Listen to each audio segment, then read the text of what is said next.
start with the agenda. And there's 22 minutes past the top of the hour at 9 o'clock. All right, why do I have photographs of my friends here? This is a very interesting story. I do not think that the interview that was conducted was intended to bring out this information. Now, the presidential candidate of the new force, Nana Kwame Bediako, here on our screen, attended an interview at TV3 with our friend Captain Smart. And so you can understand the context of the interview. This is a platform that largely promotes the opposition philosophy, which is okay. And Captain Smart is largely thought to be critical of the government, which is also okay. Nana Kwame Bediako appears there. Now he's running like he's running like sort of independent movement of sorts. Often it is looked at by political PR people, and I have to ask Dr. Discontent about this. When there's an election and people are running as independent, it appears that they are running with the opposition. They are running against the government, and it should appear that they're running also against the opposition. But when that happens, it looks like they're running with the opposition somehow. So Nana Kwame Bediako seems to be finding good officers or better officers with opposition media, or media that is aligned to the opposition than media that is aligned or thought to be aligned to government, because he's running not against the opposition but against government, as it were. So he appears, Nana Kwame Bediako then appears on Captain Smart's show on TV3, and he's being questioned. Okay, he's being questioned, and then he's questioned about this lady, the Belgian lady who came in. If those of you are just hearing the story for the first time, this is a Belgian lady. She was working in Ghana. As it turned out, she had worked at GH1 before, sort of stinks at GH1, and she's been working around, and she was began to conduct PR communications for the new force even before the new force was unveiled. She began to conduct communication for the new force. She seemed to be quite adept at her work. She seemed to be doing her work okay. And then one day, issues about her citizenship came up in question. And she was questioned about, are you Ghanaian? I mean, what's the point of you, a foreigner, as you look, communicating for a political party that's looking to win power in Ghana? What's the point? And then the question became legal, and she was arrested by the police on the basis that she had, not that she didn't have a work permit, that she had actually faked a work permit. The complaint was that she had said she's a student of a particular school here in Ghana, and the records show that she's not a student of the school at all. On the basis of that, her citizenship or work permit was heavily questioned, and then she was released on bail. The action was refiled, and then the decision was taken by the immigration that they have made a substantive finding about her citizenship, and therefore they'll deport her according to the law. It is her right to challenge that directive and that decision by the Director of Immigration, who has the power to do so and to deport anyone if the person is found to have incompetent documentation to work or remain in Ghana. If you have that kind of documentation that is incompetent, then the Director of Immigration has the power under the law to deport you. So the Director of Immigration exercised his authority rather than prosecuting her in court for an offense, exercised authority and ordered her deportation, and she was duly deported to Belgium. So that became the first big story about the new force, even before the unveiling of their leader, Nana Kwame Bediako. Now, after this, the mask was unveiled of Nana Kwame Bediako's face, and everyone knew that it was him. There was wide suspicion and speculation that it would be him, but now it was certain that Nana Kwame Bediako was leading the news force. So Nana Kwame Bediako then engages in a series of interviews. He appears on CTTV with Bernard Able. I watched that interview. I enjoyed it terribly.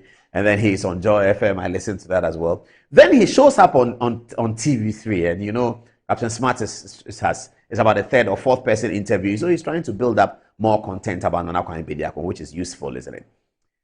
So then Captain Smart asked him, where did you find Madam X? And then Nana Kwame Bediako, I don't know whether he was not alive to the political context of the answer that he was going to give, but he was being truthful. And he said to Captain Smart that it was Samuel Okudzeto Ablakwa who introduced me to the lady. Immediately all the political antenna went up. Everybody's political antenna said, hey, wait a minute, what's going on here? I was just enjoying it. He said, then Captain Smart was also taken aback a little bit. So he was like, what are you saying? He said, yes. It was Samuel Okudzeto who introduced me, because I went to Mepe when the flood occurred. And you know, that's Okudzeto Ablakwa's constituency. I went to Mepe, and there in Mepe, she also had been to Mepe to try and help the people as had many Ghanaians done. And according to Nana Kwame Bediako, it was at Mepe that Sammy Okujeto introduced the two of them.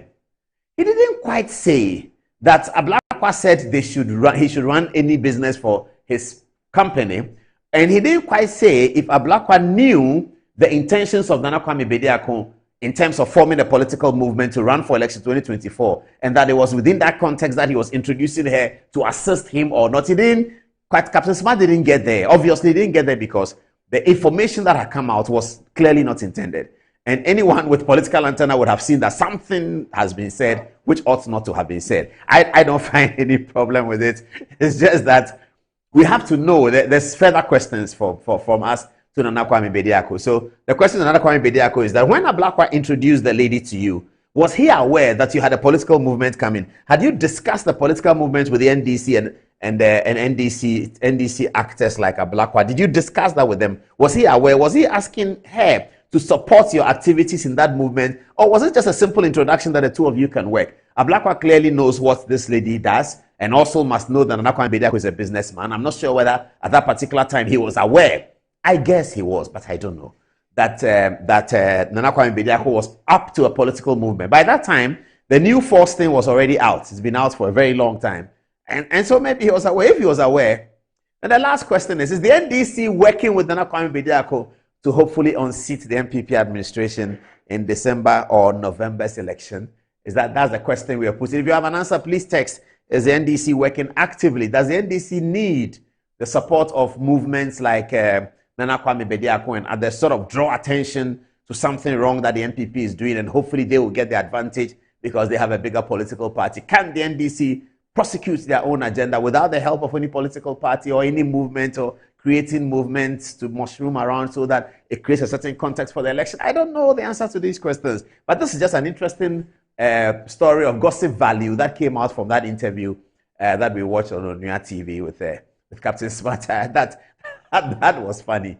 That was really funny. 29 minutes by the top of that at 9 o'clock. There's something else I want to talk about, yes, and it is about this. Thank you very much, producer. So this story came out, breaking news. Wontumi versus Menchia, as they put it. Menchia Clare chairman Wontumi and Nananom advised Kokosohene to abstain from bringing political issues to Menchia Palace. I think that's a fair verdict. I don't know. I think that's a fair verdict. What excited me at the beginning was the Asante Hene's initial order for his people to discontinue the action. It was said that Chairman Wontumi had said something, untoward about Asante Hene in his argument with somebody. From what the chiefs have issued, they have cleared Wontumi, and they've also advised the chief that when you have a personal matter with somebody, don't make it a palace matter, don't make it a Menchia matter. Chairman Wontumi narrated to the people and argued that this is what had happened, this is what he has said, this is what he has said. He has no intentions to disrespect Asante Hene. And everyone will believe that. Everyone who knows Wontumi will believe that he has no intentions to disrespect Asante Hene. I do not think that there are Ghanaians anywhere who have an intention to disrespect Asante Hene or to disrespect any other traditional authority. I think that when we are fighting our politics, let's fight our politics, and let's not try and create a disadvantage for our opponent and an advantage for ourselves. Let's deal with the issue. Politics must be fought on issues, must be fought on policy. Let's stop that. You are talking to me, and because I know somebody, I will go and tell the person that you have insulted me, you have insulted him, when I know that you didn't insult him, that you had a direct confrontation with me. Let's keep the politics like this. An election year, so there's going to be a lot of temptation for people who know important people to try and swing a battle that is theirs and add the important person and all that. Let's deal with the issues. Let's deal with the issues. As for the insults, we've been telling them for a long time they cannot stop, so we leave them. But there are those who are beginning to see through that no prejudice, no insult. Let's deal with the issues. This is the issue. It is wrong. It is right. It is not good. It is crass. It is bad. It is all of that. But this issue about personality and trying to unnecessarily generate tension in other places. That's why I like what the chief said, that they advised Kokosohene that he should let matters, this the advice is here. They advised Kokosohene to abstain from bringing political issues to Menchia Palace. Menchia Palace is apolitical. Menchia Palace is older than any politician, political situation in Ghana. Menchia Palace is 300 years old. It's older than colonialism itself, and it's older than any political establishment. It was there before the Aborigines Rights Protection Society, the first political party in 1894, John Mensah Saber's party, was set up in 1894. Menchia Palace was already there 300 years ago, and Menchia Palace was there 100 years before that happened. So all the chieftaincy institutions outlive our politics. And let us be sure that when we conduct political activity, we do not bring the chieftaincy institutions. On this note, I'll say thank you to Menchia Palace and congratulations to Chairman Wontumi for coming out of this well. And I can't end this, but take us to a prayer session with Chairman Wontumi. In English. Okay. English. Today, our Father who art in heaven, hallowed be thou your name, thy kingdom come, thy will be done on earth. As it is in heaven, give us this day our daily bread, and forgive us our trespasses, as forgiving those who trespass against us. And lead us not into temptation, but deliver us from evil. For that is the kingdom, the power, and the glory, forever and ever. Amen. Thank you, Chairman, and congratulations. In English. Okay. English. Today, our Father who art in heaven, hallowed be thou your name, thy kingdom come, thy will be done on earth. As it is in heaven, give us this day our daily bread, and forgive us our trespasses, as forgiving those who trespass against us. And lead us not into temptation, but deliver us from evil. For that is the kingdom, the power, and the glory, forever and ever. Amen. Thank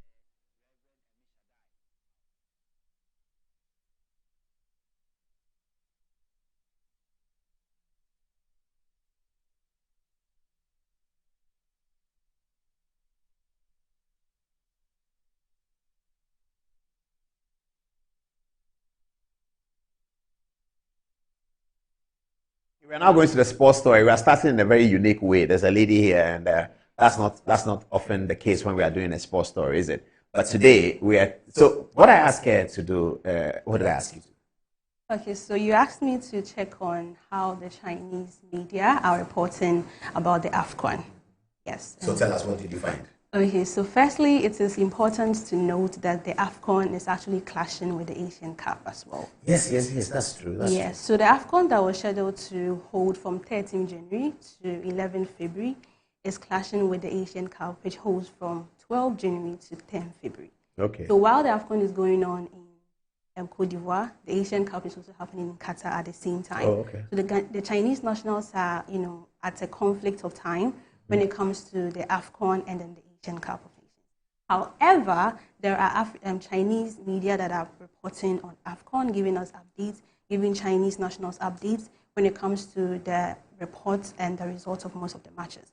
So this is the Asian Cup with China in Group A, with Tajikistan. Australia is playing the Asian Cup? Yes. Okay. Uzbekistan is there, Syria is there, Palestine is there.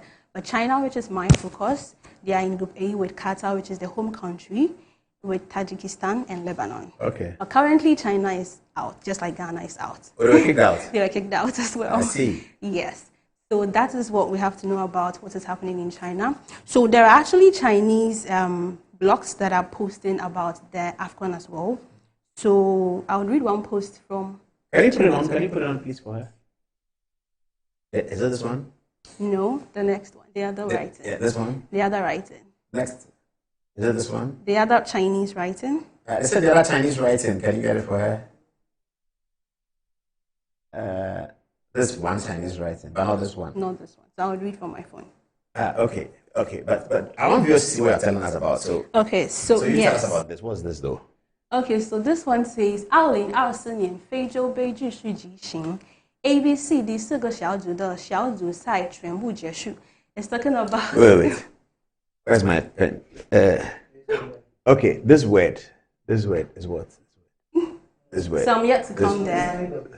You're yet to come there. You're reading from down. I just read up to here.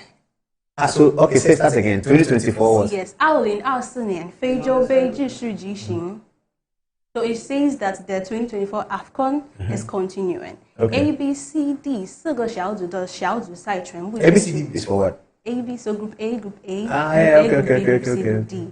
So there are 4 groups, and it says that their group stages matches have been completed. Now it goes on to mention the 9 teams, which is the 9 countries that have advanced to the round 6. So it says 赤道几内萨, that's the Equatorial Guinea, Nurilia, which is Nigeria, Fudejiao, which is Cape Verde, IG, Egypt, Guinea, Senegal, Guinea, which is Guinea, Angola, which is Angola, Burkina Faso, which is Burkina Faso, Kaimanglo, which is Cameroon. So together, it says Gong 九支球队晋级16强淘汰赛. So it means these 9 teams, they have advanced to the round of 16. Wow. So this is how Chinese Chinese media, they promote and then they report on some of these. I see. What is this? What newspaper is this? Xinhua.net. It's a popular Chinese newspaper. They Why are are they writing it in English? So they can. So we have Baidu, which is a Chinese Google, right? But over there, everything is in Chinese. So these people are able to post on Google. So their writings are in English. Okay. Yes. Okay. But I wanted us to understand, so I gave the English translation. AFCON kicks off in Cote d'Ivoire as China-Africa cooperation delivers solid results. What's China-Africa? So China is looking at the AFCON outside the lenses of the sport. So outside the realm of sport, China is more interested in using the AFCON to like strengthen the China-Africa cooperation. Because China is more about their bilateral relationship with Cote d'Ivoire, they are looking at how they have been able to help Cote d'Ivoire to facilitate the AFCON matches. By building the stadiums, they have hospitals, they have roads, and other facilities that China built to help Cote d'Ivoire to be able to, facilitate the matches and make sure they're able to accommodate the people that are coming to witness the matches. So, for example, we have the stadium, the 60,000-seater stadium that has a new stadium. It was built by the Beijing Construction Engineering Company, and it was delivered to or handed over to the local government of Cote d'Ivoire. Okay. So China is more interested in how their name is going to be put out there because AFCON is quite popular. So that's what this is all about. Okay, that's an interesting angle. Any other one? What's this one? Okay. So this is people watching AFCON in Cote d'Ivoire, in Cote d'Ivoire. But just as I said, China's input into the AFCON. There's a Chinese satellite TV called Star Times. It's even in Ghana. They have been able to help with the broadcast of the AFCON to villages in Cote d'Ivoire. Okay. So they are using that as a means of promoting the Chinese culture first of all, and then trying to tell the world that they are also interested in AFCON, not necessarily from the sports angle. I see. That's interesting. Is there any other one? Yeah, so this is the stadium. The Alassane Ouattara, yes. The 60,000 capacity. Yes, that was to built host the in final. 2020, yes. And it hosted the opening game. Yes. Yeah. Wow. Okay. Yes, this is the other one you were looking for. Yeah, so this is talking about how the opening times, what I was trying to say, the opening times of the Asian Cup and the African Cup were like clashing. Okay. So I will read it in Chinese. Yes, please. Okay, so 非洲杯与亚洲杯的开赛时间非常接近，这时的球迷们在观看这两场比赛时面临着时间上的冲突。对于国内的球迷来说，这是一个巨大的挑战，需要在忙碌中生活中为这两大的比赛腾出足够的时间。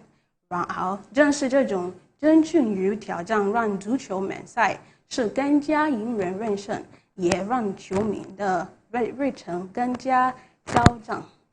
Wow, what does it mean? So what it means literally is this was posted in the beginning of the AFCON, and it was complaining about the fact that the opening times, which was 12th and 13th of the Asian Cup and the African Cup of Nations, were very close. And it was saying that it was posing a challenge to the local Chinese fans of the AFCON. And so they have to take time off their busy schedules to watch both the African Cup of Nations and then the Asian Cup. But it was also saying that this is what actually makes football interesting and makes people more enthusiastic about the football. Okay, so if I want to say Nigeria will win the AFCON. So you say Nigeria会赢的. Really are winning that. Nigeria, which is Nigeria. Hui, will. Will. Yin is win. Nigeria win her. Nigeria hui. Really are win. Yin. Win. Really are win. Yes. Nigeria will win the AFCON. If I say Cote d'Ivoire will win the AFCON. 和特地瓦. Cote d'Ivoire. Cote d'Ivoire. Cote d'Ivoire. Cote d'Ivoire. Will win the AFCON. 会赢. Win. Ghana will win the AFCON? Gianna, which is Ghana. Gianna. Wei Yin. Feijo Bay, which is the AFCON. Feijo is Africa. Okay. Bay is Cup. So in China, we say Africa Cup. Yeah. Ghana is out of AFCON. How do we say? Bei Tao Tai. Gianna Bei Tao Tai. Gianna Bei Tao Tai. Yes. Out. Kicked out. Gone. All right. Thank you so much, Antoinette. And okay. Oh my! Can you get me the Cabinet Japan video? I should have told you if you can quickly get it. The one we've been showing, the same one we've been showing as we prepare for the sports journalists to come in. The pen is there, I know, but can they get me that one? Okay. Do you have some text messages for us to deal with? Mikhail, do you have some? Oh, is it ready? Is it ready? Okay. Let's show that as we get our sports reporter in. Wait, so what do you say? Cabinet Japan. So they don't have it. Okay, all right. Let me take the text messages. Fatty, what are people saying? Thank you, Paul. Saeed Sabru says, Antoinette is doing so amazing. Keep it up. Now back to the NDC story with the new force. Rebecca D. Lancaster says the party NDC will do anything, be it legal or illegal, to unseat the NPP's government. I'm sure Cheddar is in bed with NDC. Why do you think Cheddar went to see JDM in his house with invited guests from some African countries? Now, Shadrach also says, of course, the NDCs will surely use Bediako for their games for power, but it will rather make them lose. Now, Lilibo says, NDC and New Force has been exposed again. Now, Wilberforce Kweja says, good evening, Mr. Paul. The so-called New Force and their leader are just scary and dangerous to the pride of Ghanaians. Lastly, Patterson Amo says, Dr. Mahmoud Bawumia is our next president, whether you like it or not. Please go ahead. Okay, so here's what Lily Rose has to say about the New Force and Ablakwa introducing the lady to him. He says, OMG, Ablakwa introduced that lady to him as a New Force PR, and she faked her citizenship. Like, seriously? Hey, Ghana, for why are we entertaining the NDC and the so-called New Force? Abuachi Nana says, but how did Ablakwa get to know the lady? She is actually shocking me. Lily Rose says, Nana Abuachi, she's actually one of his mistresses. No, you can't say that. Okay, so Mahami Adams says, good evening, Paul. Ghana sport journalists should give us a break. Since when did they realize that there are issues with our sport in Ghana? Our country needs to invest on a set of players for 3 to 4 years before using them for any tournament. If not, we will continue to suffer early knock and defeat in every World Cup or African Cup.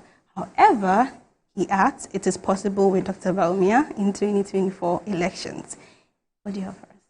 Okay, so we've got Abdul Kawi Khomeini from Yandi saying the New Force is obviously in bed with the opposition to unseat the current government, and trust me, their plans will never see the light of day.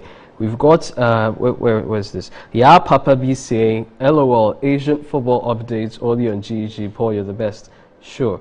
Sosu Gadu Bright on our earlier story says, I'm not politically blind, but I can tell you 10 things the NDC did which are not good, and I can tell you the same about the MPP. Be patriotic a little. Now we have on Annette and the football story from earlier, Ifwa boss saying, wow, this girl is an amazing person. On the Chinese, Annette was speaking earlier. Ahmed Essien says, what I can hear is she shy. I don't know what exactly that means. Nanaya Bestik also says, good evening, Ghana, made in China. And lastly, Bawumia Boy says, wow, a Chinese girl. Well, she's not Chinese, she's Ghanaian. She's speaking Chinese. Back to you, Paul.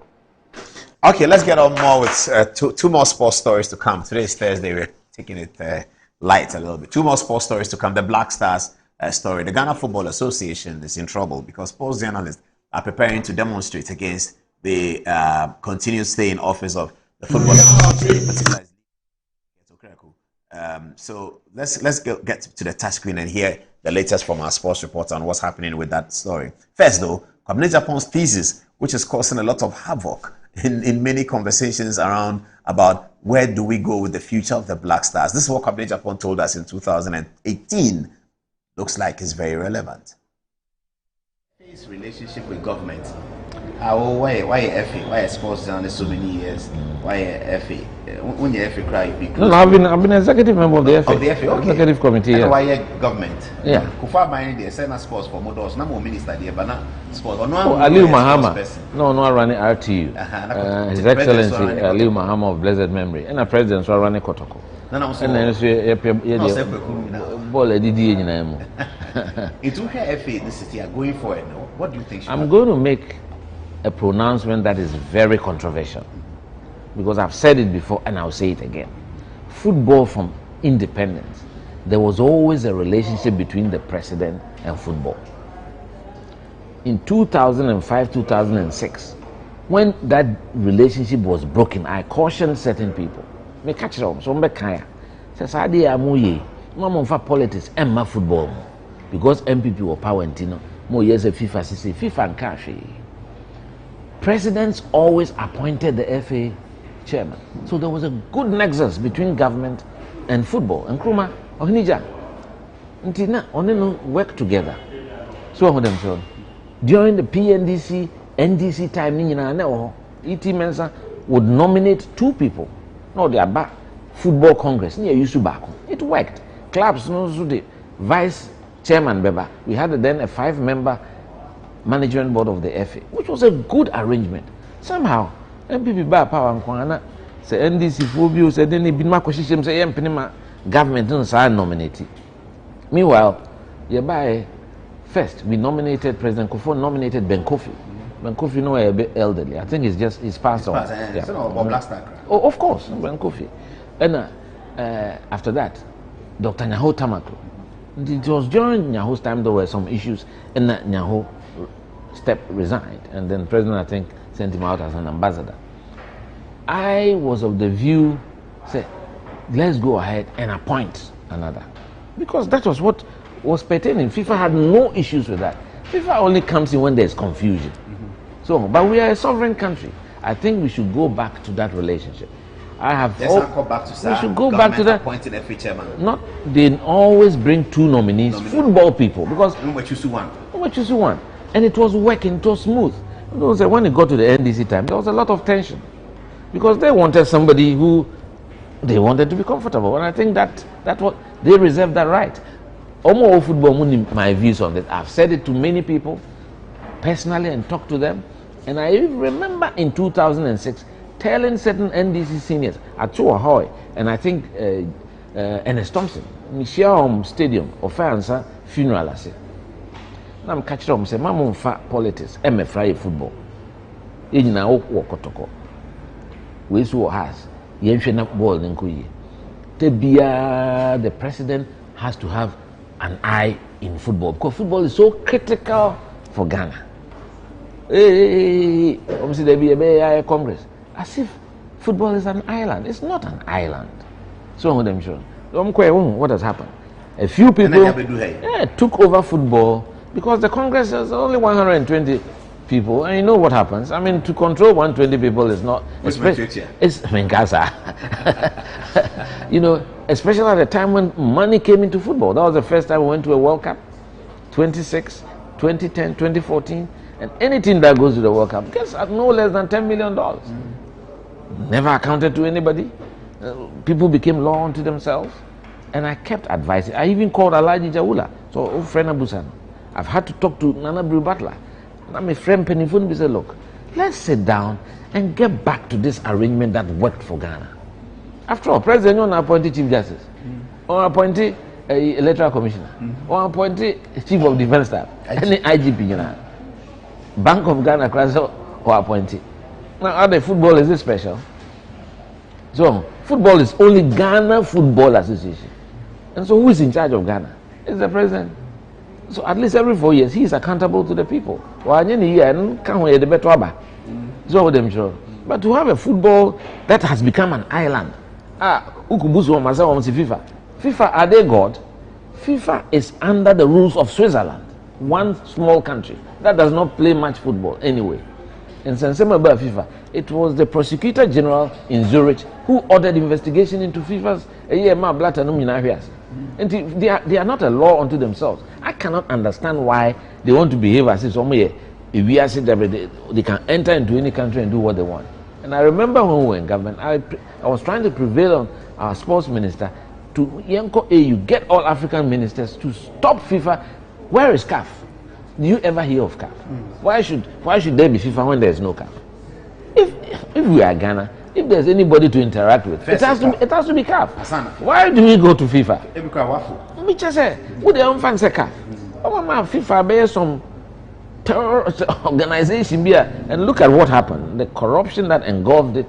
It was only exposed because the Americans and the Russians, the Americans lost the bid for the World Cup. And the English lost. They were so furious, and they started digging into it. And I'm sure some of these tapes that are coming. I saw Daily Telegraph. Yeah. It is something that the British did because they never were satisfied with the decision to hand over 2018 to Russia and 2022 to Qatar, because they knew something was going on in football, and a lot has happened. It's unfortunate that a player like Michel Platini had to fall.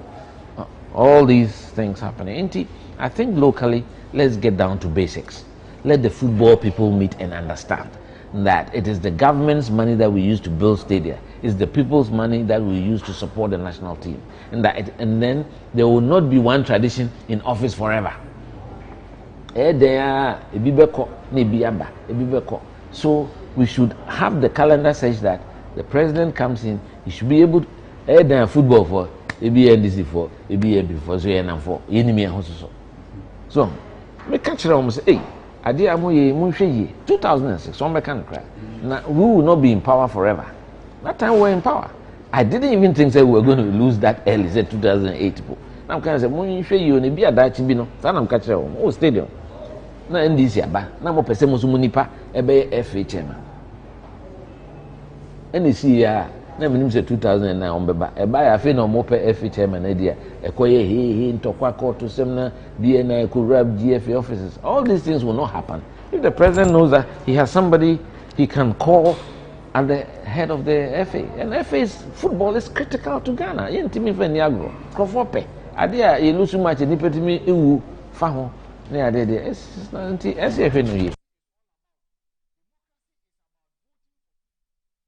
So that's Community upon speaking prophetically.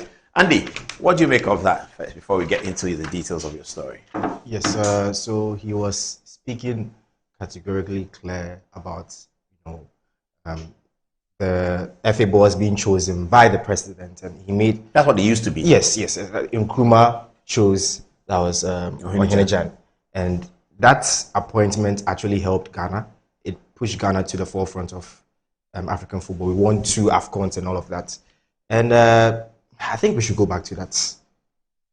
But they didn't want the government changes. Yes. And then the FA president has to change. Yes, and then they also wanted a certain independence with the FA, so that it's not changing every 4 years or every 8 years. And also FIFA also brought rules later on in the 90s that government interference. So that's why government has taken up back from these, appointments. So we have given the mandates to the football people, and then seeing what is happening.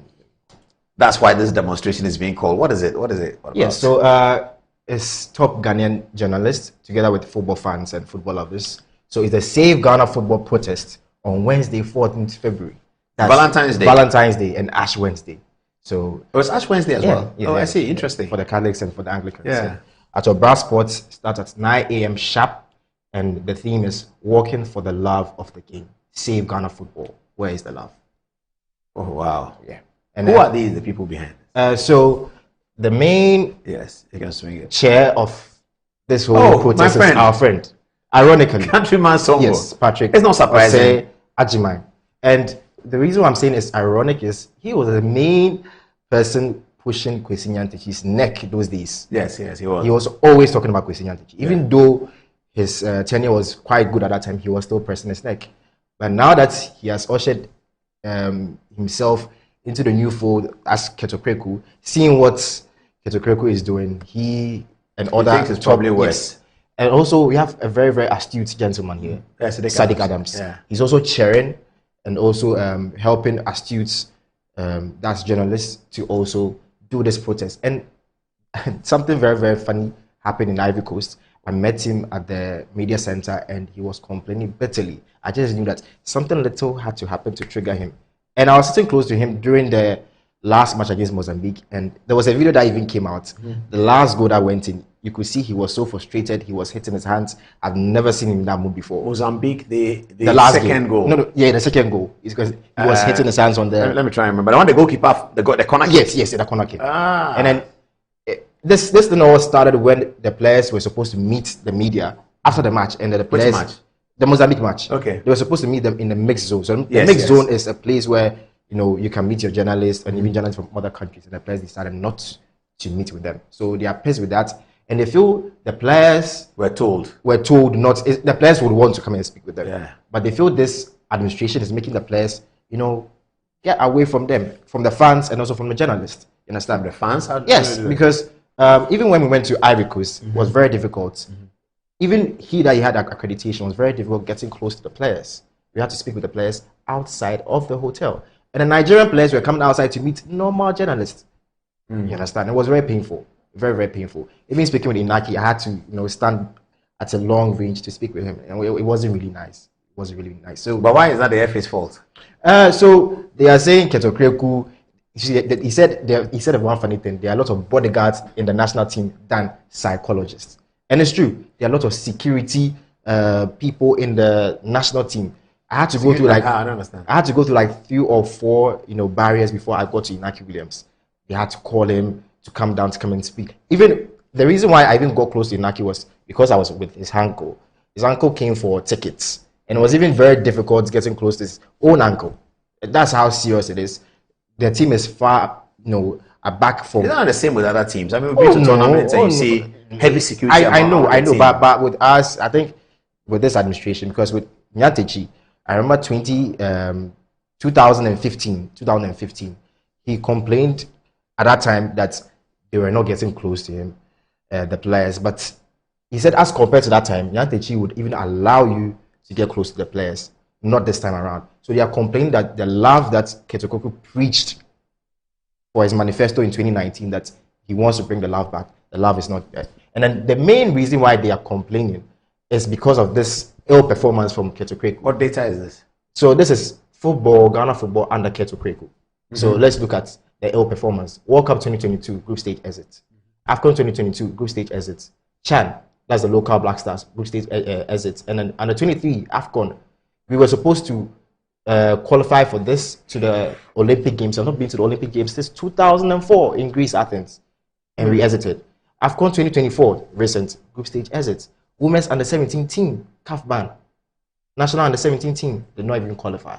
But the women are doing well. We hear the yes, I think the only brightest spot about his tenure is the women. The under 20 have qualified for the under 20 World Cup.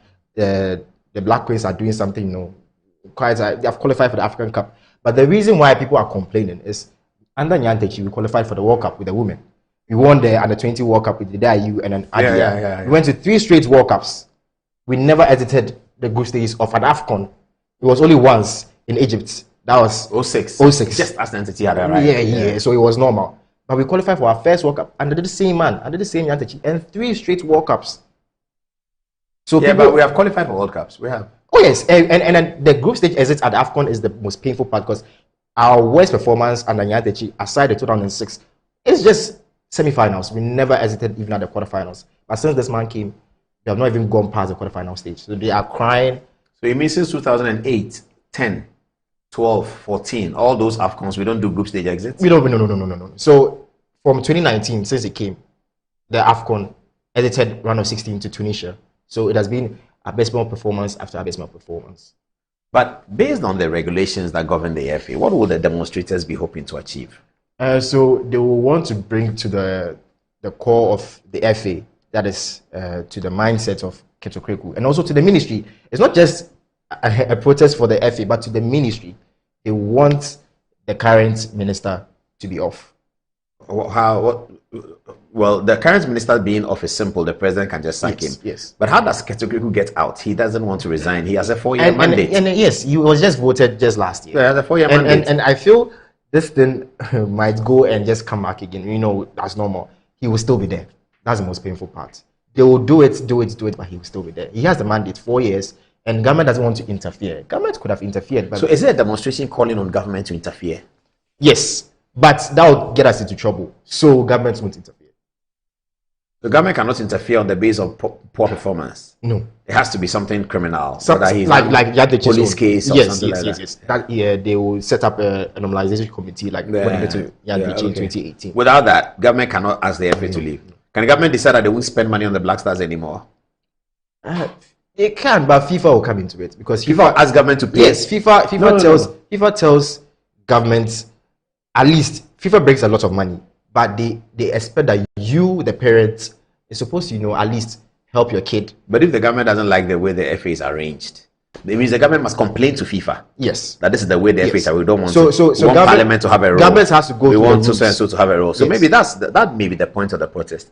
To protest to government, for government to engage with FIFA. That we don't like the way the Ghana Football Association is organized. Yes, we think that maybe Parliament should have a role. We think this group should have a role. We think it's left with too few people to make all the decisions, and it doesn't work. Maybe that can be the point of the protest. I see.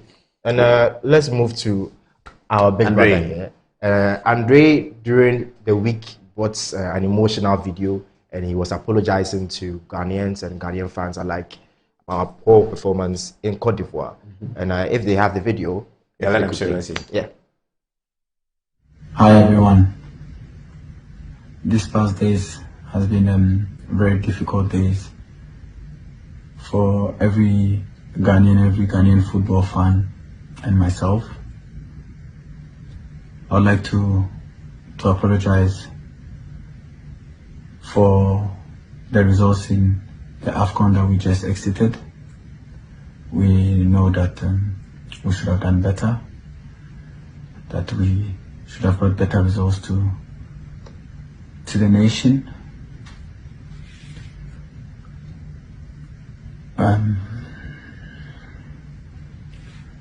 As the captain of the squad, I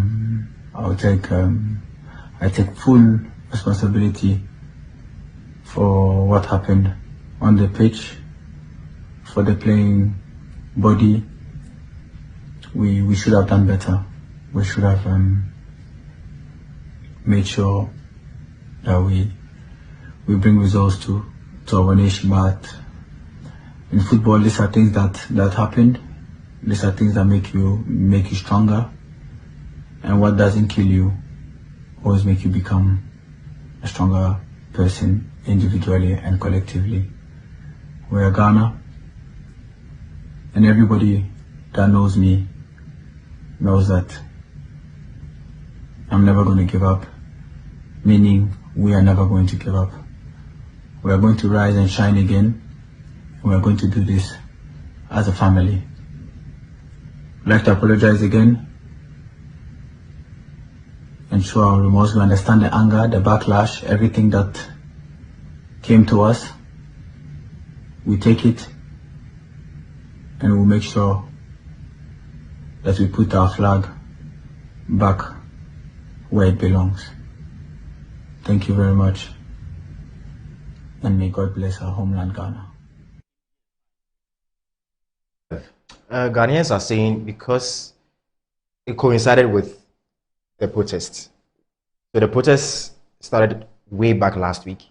From Thursday, it was garnering attention and then fire. And then the police gave them the mandates. That was just 2 days ago, and the video came out 2 days ago. So Ghanaians are trying to put two things. Are they suggesting that he's against the demonstration? No, like the FA is under pressure to appease the masses. They need to do this, and then the FA also released a statement. The same time, the police gave the mandates to the journalists for the protest. So Ghanaians are saying, so if these guys didn't try to protest, you have actually apologize to us. So it's assumed that the FA told the captain to organize this video. Yes.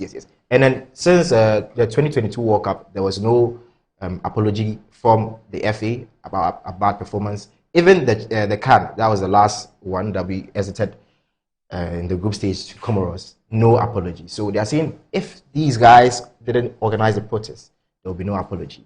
So they don't need this apology. Are you going to attend the protest? Maybe. Maybe. Okay. Okay, cool. That's Andy talking to us 6 minutes past 10 o'clock. Let's see what the text message is. And then after that, we will get a report from the courts. Some people have been convicted of an offense to stage a coup d'etat in Ghana during the period of Nana Akufo-Addo in 2018 and 19.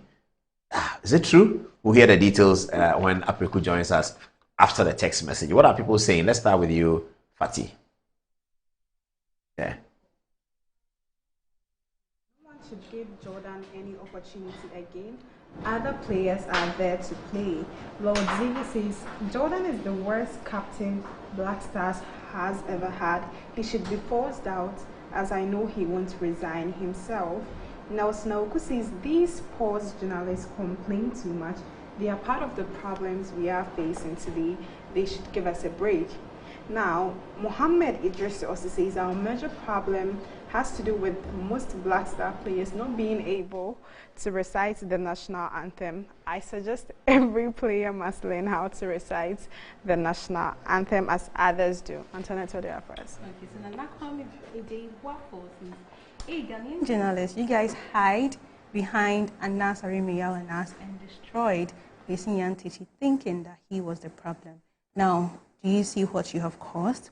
Coming from Yakubu Abdo, he says Anas Arimiyal Anas is the cause of Ghana's football downtrend, so we should blame him. Ishmael says if they change the coach, that's the same way people will complain when they mistakenly bring Mahama again. Honeymoon ideology only. Mohammed Idris says, okay. Dash Sinkon also talks about the interview with Engineer Kwabena Ejapon. He says, to be honest, Engineer Kwabena Ejapon is very deep, but... Okay, Ibrahim from Kumbungu is saying, good evening, Paul. I think the sports journalists have not understood football, hence their rants in media in recent time. In football, there are only 3 outcomes, according to Ibrahim. 1, win, 2, draw, and 3, lose. There are times you would be lucky, other times, hell no. You'll realize that in countries, people tipped to win this tournament have been knocked out. So let's be calm and pray for our better days. It seems that Ibrahim does not see a problem. It's about luck for him. Anyway, back to you, Paul. So we're going to grab the court matters now and check what's happening in the court. Are you ready? Do you have a microphone on? Yes, please. Okay, so there was a treason verdict. And I want you to start by telling us, what was the accused persons alleged to have done? And so they had alleged to have done a series of acts, mainly preparation and an attempt to overthrow the government and conspiracy to overthrow the government of the Republic of Ghana. That's broadly. But specifically, there are certain offenses they did. So they created several WhatsApp platforms where they could plan and come together and connive. They actually turned the laboratory of a hospital, a so-called, I don't want to mention the name of the hospital, but a hospital in Accra, into an armory and a weapons manufacturing factory. What kind of weapons were they manufacturing from the laboratory? Bombs. And so they were not necessarily using the tools for the laboratory as injections, just the space for the manufacturing and creation of bombs. And they even attempted to get a senior administrative staff from Burma camp to try and get weapons from the armory of the Ghana Armed Forces to help bolster their efforts. How were they hoping to execute this plan? That is the problem. In 2019? Yeah. That's the problem. And I think they were, 2018, and I think they were being quite delusional, because in contemporary times, it is not very easy to get up. You know, initially, 24th February, the military men got up from the infantry battalion and overthrew. Yeah. And then the year later, Operation Guitar Boy, where the troops came from, Ho, the battalion in Ho, and that's where Kotoka died at the airport. And that's the counter coup. And that's why Kotoka is, the airport's called Kotoka. They intended to jam the National Communications Authority at airports by the UMB building, jam the system so that MTN, Airtel Tigo, and Vodafone will not work, internet will not work, TV stations will not be able to broadcast, and then they would only use GBC as a state broadcaster to announce that. But if you jam the NCA, GBC may also be jammed, or they have a way of isolating GBC. Possibly that's up to them. So they're doing jamming for a moment, and then who was going to make the announcement? We are not really privy to those details because it was a preparation. You see, it wasn't an offense in execution. The thing about treason is that treason in and of itself is an offense. Attempting to commit treason is an offense. Preparing to commit treason is an offense. Okay. And even conspiracy to commit treason is an offense. Okay. And the rationale is that treason is an offense that is so high that it's tantamount to murdering a society itself. So it's not just about taking a knife and killing somebody, but it goes to the core. You are toppling the whole society. You are toppling the whole society in and of itself. And so it is not just an attack against the government, but it is an attack against the society. And initially we heard there were jokes on social media. People were saying, oh, but I mean, how can people get up and overthrow the government? The government is just trying to create something. Create something. But upon admission of evidence in the courts, and when it became apparent and obvious that it was something that was quite serious, then we were privy to the fact that that is indeed what they had intended. So what were they discussing on the WhatsApp platform? So they were discussing several things such as the operations for the day, securing logistics. How were they going to say arrest the people in power? President, speaker, vice president? What were they going to do then? So there was an initial plan that was mooted, that they would get them at a conference or a meeting. They would then use gas to get them to sleep. At a meeting? Yeah, at a meeting. All the people in a meeting? All the people in a meeting. A meeting, like conference, international conference? Yeah, maybe they are there doing ECOWAS something. Meeting. Get them to... well, ECOWAS is an international thing. No, a meeting is a lot of people. If a president is at a meeting, it's that's at a a lot meeting. of people. Yeah. Yeah, but you see... They will sleep. They would sleep and then... But you see, the thing is, it may sound funny. Yes. But so long as you have formed the mens rea. Yeah, I get it. No matter how ridiculous it is, if we allow, and it has happened before, during Rawlings's time, there was an attempted coup, and that attempted coup just took one person who broke out of Insawam with one pistol, just one pistol, and he was actually going to castle to overthrow Rawlings. So if you go to Insawam prison today, in front of the entrance of Insawam prison, there is a sort of it's like this table where, because some of the prison guards were killed there. And so it was erected in their honor to sort of honor them. It was just one pistol. It wasn't even a modern pistol. One pistol. He managed to break out of Insawo and was going to topple the government. So I don't think... Ridiculous as it appears. Ridiculous as... Yes. It's still a preparation to commit treason. But even in history, Christian Ball Castle was governed by a black chief for a short period of time. Based on treason? Akwemu.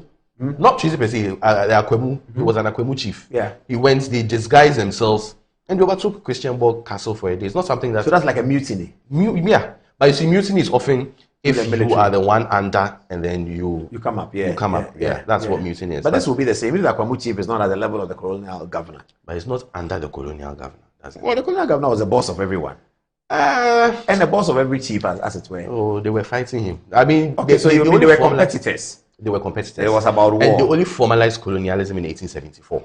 So long as... But that was what happened. And so the discussion shouldn't be about whether or not it is... Well, the plan was... You are saying that irrespective of how ridiculous the plan sounds, yes, it shouldn't suggest, therefore, that we shouldn't have proceeded on trial. Exactly. Okay. Because so long as the mens rea has been formed, you can get people to rally around. So what were the charges?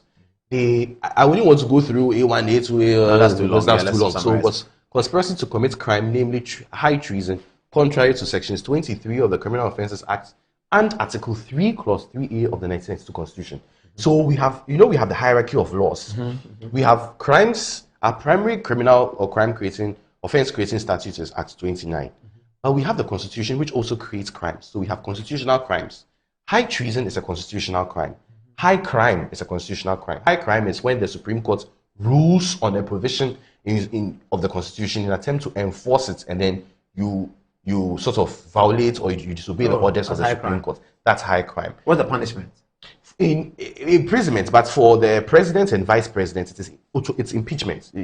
Automatically it's a crime that could be committed by the president. Yes. When the court directs him to do something, he doesn't do it. Exactly. So remember Margaret Balfour, Nana B and Margaret Balfour against Attorney General, where former President Dramani Mahama had brought the persons, the Guantanamo Bay. Yeah, the Guantanamo Bay people into Ghana. And the Supreme Court ordered that no, they should go and follow the due processes. They Yeah. brought An application against President Mahama. yeah, Nana B and Margaret Balfour brought an application against the president. The Supreme Court actually ruled in their favor and held that a formal treaty should be executed on behalf of the Republic of Ghana, sanctioned and supervised by Parliament in order to regularize the presence their stay here. of Yeah, the, so I think that. they left last year or last 2 years ago. And so count 2 is high treason in and of itself, contrary to Article 3 of the 1992 Constitution and Section 180 of Act 29.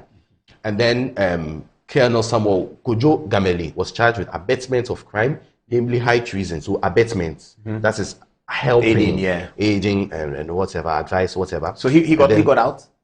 It was Agbojo. He got out. Agbojo. So Gamele is in? Yeah, Agbojo. Agbojo, ACP, is he? Yeah, ACP he was yeah, out. So Agbojo. for him, Colonel Gamele was... Yeah, they were all found convicted? guilty. Yeah, convicted. The doctor died. He would have been found. The doctor of the hospital would have been convicted as well, yeah. But Agbojo, so Agbojo, the reason he was set free was that all the charges were dropped. No, the court ruled that, or dismissed the suit in respect of him, was because, despite the fact that he was engaged at all material points in time, he was supposed to, or the prosecution should have shown that he had knowledge of the reason why he was being engaged. The reason why he was being engaged. But what did so what did he think the reason was? What did Agbojo tell the reason? That he was joining an NGO. That is talking about government. That's talking about government, responsible government. And so they were, there was a time a seminar was organized where he spoke and he was giving advice to some of the members of the NGO, and all those things are legal. He was unaware of the laboratory? Yes, because initially they had the common group. That was proposed the NGO common group. But then they had an executive forum. Well, I heard that there was another white WhatsApp platform that he wasn't part of. Yes, which was the executive. Like an inner caucus kind of thing. Essentially. Yeah. And so the idea was to use that inner forum as the brain and then work through the people at the next level. Yeah. So but the central committee. Good. But if you let that idea also go out quickly, you will be caught. You know, before Rawlings overthrew Achampong, there had been plans long before, and meetings were held in his house with his wife was present. We had an interview. We interviewed an old man who was Buzia's PND, who spoke about all those things that they had even heard that those things were going on, and even Darocha at his chambers at Adabraka. Well, yeah, he was at Adabraka, but he moved to where the National Mosque used to be, Abu Sokai, where they are constructing the Obechebi Lamte interchange. And at all times, Darocha writes that he was scared because if it goes out that under military regime, the UP people were meeting, it would have been interpreted as preparing to overthrow. Yeah. And so they did not let people or people of the class of ACP Agbojo know about it. The details of it. Theirs was they would mastermind it and then come in and let it out on them. Is Colonel Agemele a 7 Army colonel, or he's retired? For now, I am not aware of that. They would have said retired if he was. Okay. And so this is what the Constitution says about treason, essentially. That any person who by himself, in concert with others, by any violent or other unlawful means, suspends or overthrows or abrogates this Constitution or any part of it, or attempts to do any such act, or aids and abets, commits the offense of high treason. Wow. So that is why, that's the So why was it 3 judges sitting as High Court judges? So for treason, generally, High Court, it's a judge. Single judge, a single judge. But for treason, the law prescribes that 3 judges would sit. Initially, out of the revolution, it used to not necessarily be the High Court, but it used to be what we call the regional tribunals. Yeah, those tribunals. Yes, but as time went on and we entered democratic dispensation, it looks like it was a vestige of dictatorial times. Yeah, absolutely. Yeah, now, the rationale for giving 3 judges the jurisdiction to hear such a matter such as treason is that it is so serious, fundamental, and crucial to the upbringing and the making of a society that it is important to have other eyes on Should board. they be unanimous in their verdict, or they can be 2-1? If it's majority, Yeah, majority 2-1. majority, it goes against you. Majority is fine. Yes. Okay. Majority. On this So it occasion, serves- were they unanimous? It was unanimous. All right. It serves as it looks like the Supreme Court. When I say it looks like the Supreme Court, not that they have the jurisdiction of the Supreme Court. Okay, but an appeal from here goes to Court of Appeal. Appeal from here goes to it goes to the Supreme Court. Appeal from the treason trial goes treason straight trial to the goes to Supreme Court. Okay. Okay. Appeal from treason trial goes to Supreme Court. All right.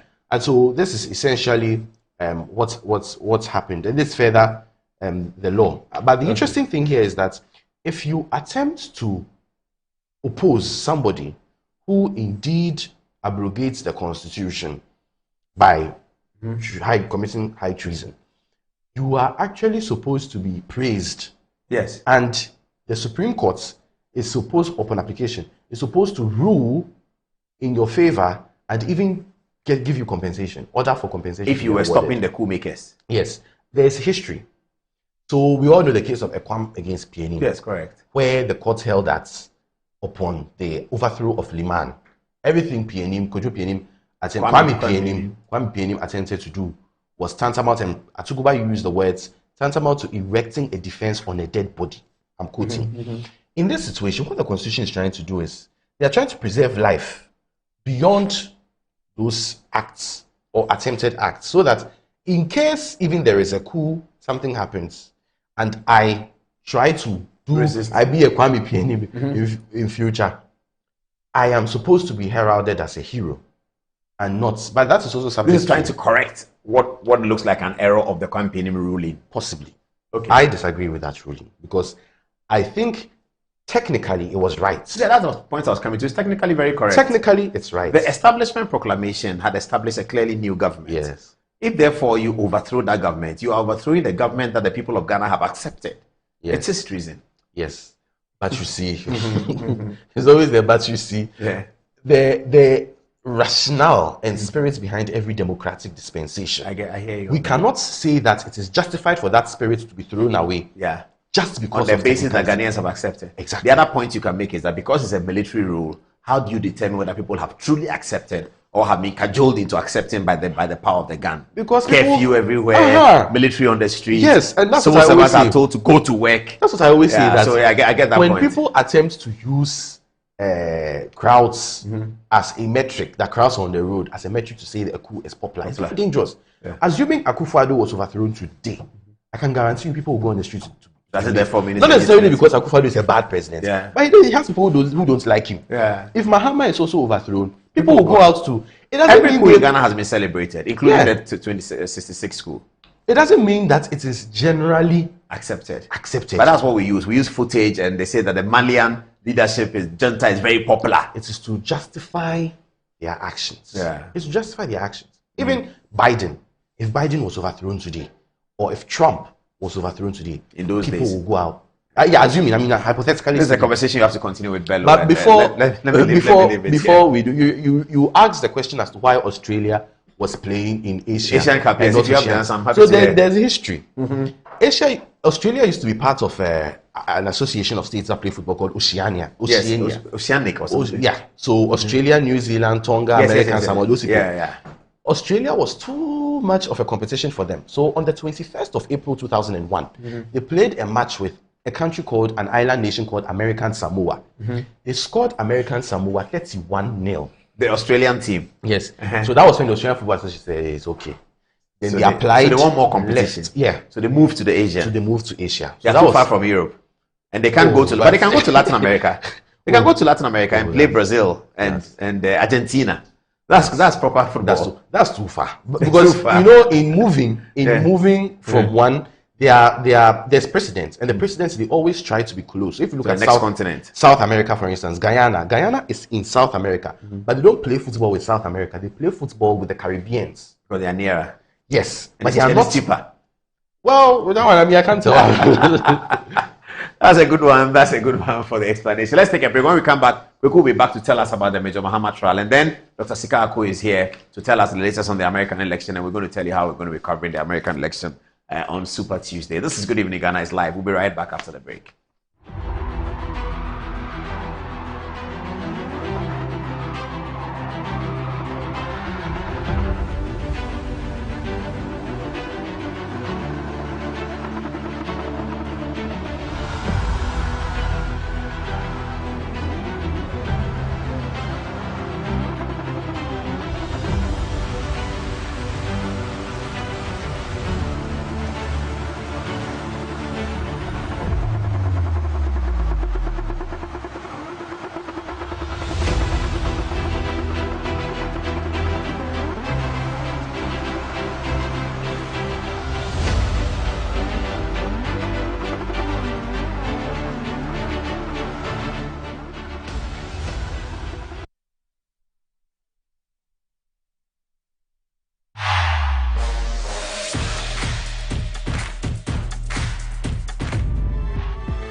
anti-cavity, gum protection, brighter teeth, and fresh breath.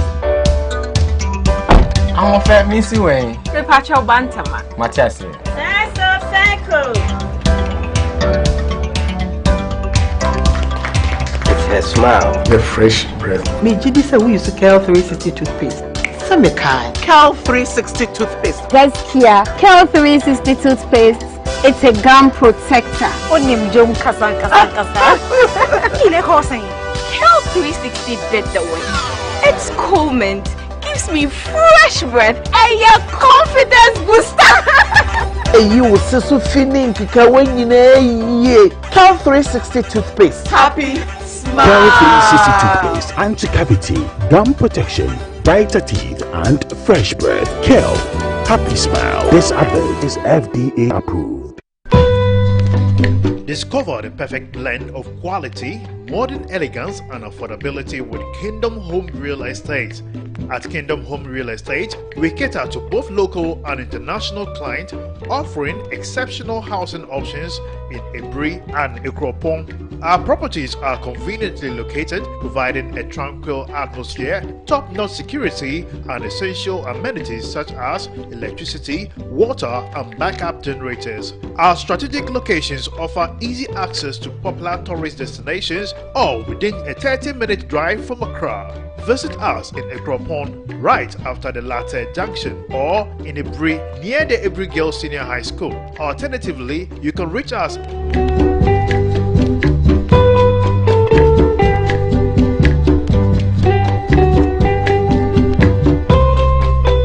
Kingdom Home Real Estate, where your dream home becomes a reality.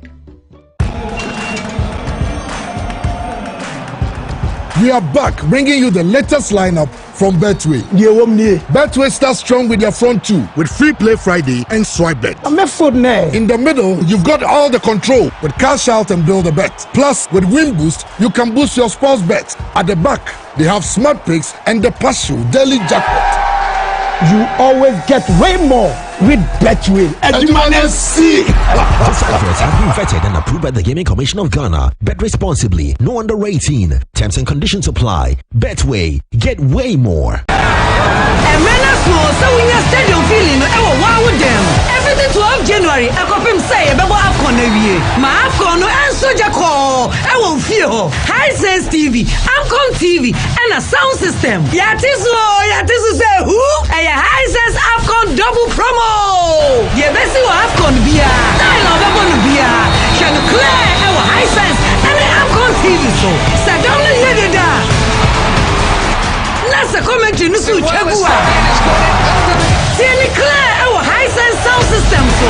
Bora Hisense showroom bia. Na ube say at TV and a sound system so. Esan AFCON inti. Sa uto adia wa Hisense ya. Wasumu Jones. Hisense nkuwa na 5 years manufacturer defect warranty. Sa AFCON radio. Yemen nijeno anya double. If we say Hisense mo hama mo. Hisense. Yene bona kutombo so. Esan football inti. Hisense shaheka krawo home. Enjoy the fruits of your labor, they say. But as humans, aging and physical infirmity stands our way of enjoying our mansions and homes. It often becomes challenging, if not impossible, to use our stairways day in, day out. With portable American pneumatic vacuum elevators, PVs, you are assured of unlimited enjoyment of your mansions and homes. It's a self-supported elevator for vertical movement of humans and goods at homes and offices. The original comes in 3 custom-made models with wheelchair accessibility. Call it luxury, but it's a necessary imperative for vertical mobility. Do not let aging or infirmity limit you. Get one for your easy vertical mobility at home. It's affordable and can be installed in just 3 days without modification to your existing building. It's however easier to incorporate it at the construction stage. We also have traditional Fuji elevators and escalators for your high-rise buildings and malls. Visit Lifts and Elevators Company Limited at Sakumono for your elevators nationwide. For free consultation to call or WhatsApp us on 0200-535-515. Lifts and Elevators, the elevator people. For over 20 years of serving the world with herbal and alternative medicine, we've been successful in treating complicated medical conditions with a perfect combination of herbal and alternative methods of treatment like homeopathy, naturopathy, reflexology, and many more. We deliver excellent and effective service to people from all walks of life through scientific and traditional means. We have a well-equipped laboratory with advanced diagnostic and treatment devices to help detect your illness so we know the right medication to be given. At Amen Scientific Herbal and Alternative Medical Hospital, we are proud manufacturers of our own herbal medication. Our zeal and passion to save lives with our patients at heart and outstanding achievements since 1996 has won us several awards. That is why we say, go herbal, go Amen. We are located everywhere in all the regions. Amen Scientific Herbal and Alternative Medical Hospital. Allahu Shafi, God is the healer. Customer. Nadabena minka, papa. Me try 10 Ghana. 10 Ghana. 10 Ghana cedis. Nanu dia, send now benya. 10 Ghana cedis no. Me dia. 54,000 Ghana cedis. 54,000. 540 million. Yeah, the one on the camera is Cassette. Yeah. And then I get it now. Now, Boki. Drawn on assassin. Mammy, you volume.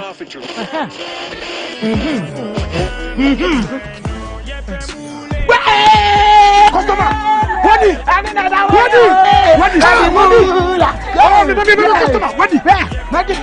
of our daily lucky winners. Dial *946# to play now. Or you can also play online at www.gamepackgames.com. Game Park is regulated by the National Lottery Authority.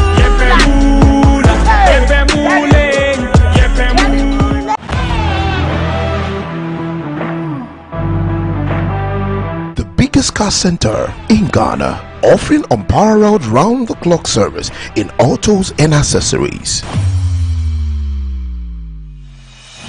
Nadam Autofix is the biggest distributors of used tires in Ghana, offering first-grade second-hand car tires of all rim sizes at both wholesale and retail prices. We are also the leading name in car sensor diagnostics, corrections and sales of car accessories. We excel in car washing and detailing with state-of-the-art steam engine washing machines that keep water away from your engine, ensuring a clean, healthy and responsive engine.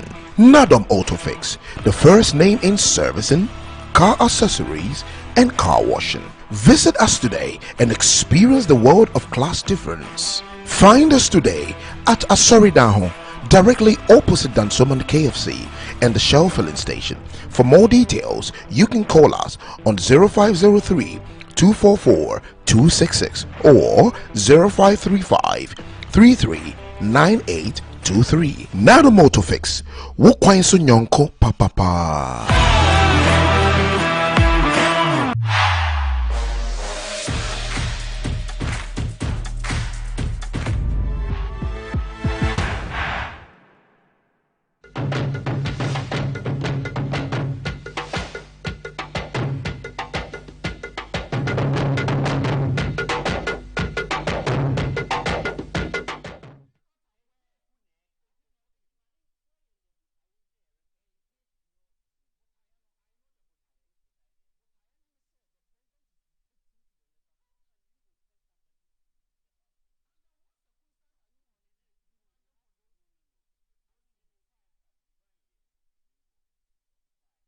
Welcome back to the show, and thank you very much for your time. We're going to take text messages on the presentation, and then after that, we will hear a story still on sports. It's on Formula One. Those of you like Formula One, the breaking story is that Lewis Hamilton, the driver, has moved clubs. Those of us in football, that's what we'll say. He's moved clubs. But we'll hear about the details on that one from Nisaki very soon.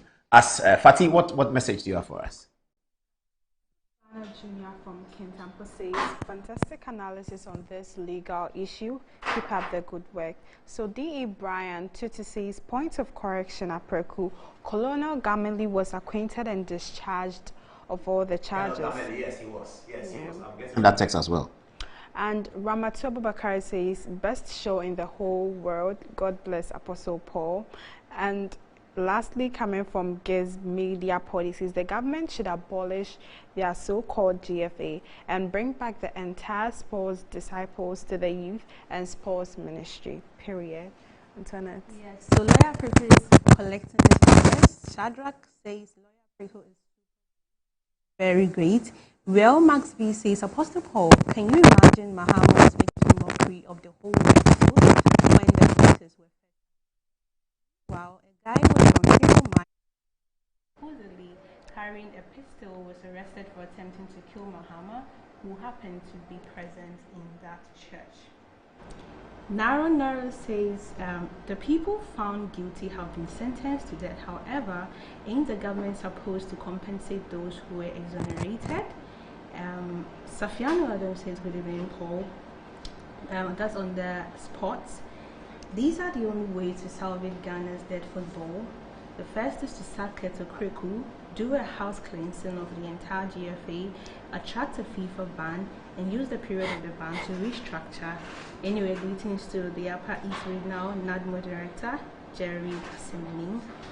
And lastly, Nana Anafi Sechima says, the GFA have a lot of criminal issues. This GFA paid 100,000 USD to the executive committee and the management committee after the World Cup and instructed them to pay back 20,000 USD into a given account. Mr. Paul, this is criminal and can be used against them. They are having issues with Mr. Gusa. He told them to send back his 20,000 USD, which they did. Where do you guys get these messages from?